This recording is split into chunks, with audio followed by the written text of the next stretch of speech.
Hi అండి. Hemming పట్టి కుట్టిన తర్వాత ఎగస్ట్రా ఉన్న క్లాత్‌ని కట్ చేసేటప్పుడు మీరు చాలా జాగ్రత్తగా ఉండాలి.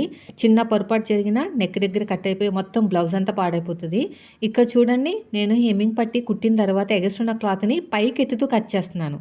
ఫ్లాట్‌గా ఉంచి కట్ చేస్తే మనకి తెలియకుండానే కిందున్న బ్లౌజ్ క్లాత్ అనేది కట్ అయిపోతదనమాట. బ్లౌజ్ పాడైపోతది. ఇలా పైకెత్తుతూ స్లోగానే కట్ చేయండి. మీరు ఎంత ఫాస్ట్‌గా కుట్టినా కూడా కొన్ని పార్ట్స్ దగ్గర మాత్రం చాలా జాగ్రత్తగుండాలి. నేను స్టార్టింగ్‌లో ఇలాగ హెమ్మింగ్ పట్టి కుట్టిన తర్వాత కట్ చేసేటప్పుడు ఎగస్ట్రా ఉన్న క్లాత్‌ని కొంచెం నెక్ దగ్గర కట్ అయిపోయిందండి. లక్కీగా నెక్‌కి దగ్గరలో కట్ అయిందనమాట. నేను హెమ్మింగ్ చేసేటప్పుడు కవర్ చేశాను.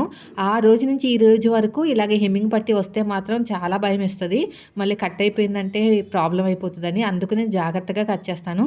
మీరు కూడా అలాంటి పొరపాట్లు చేయకుండా ఇలా నేను చెప్పినట్టు క్లాత్‌ని పైకెత్తుతూ కట్ చేస్తే కిందున్న క్లాత్ అనేది కట్ అవ్వకుండా ఉంటుంది. ఎవరికైనా ఈ వీడియో నచ్చితే లైక్ చేయండి. ఫ్రెండ్స్ కూడా ఈ వీడియోని షేర్ చేయండి. చూసారా, మంచిగా నెక్ అనేది రౌండ్‌గా వచ్చింది. హెమ్మింగ్ చేస్తే ఇంకా బాగా కనిపిస్తది మీకు.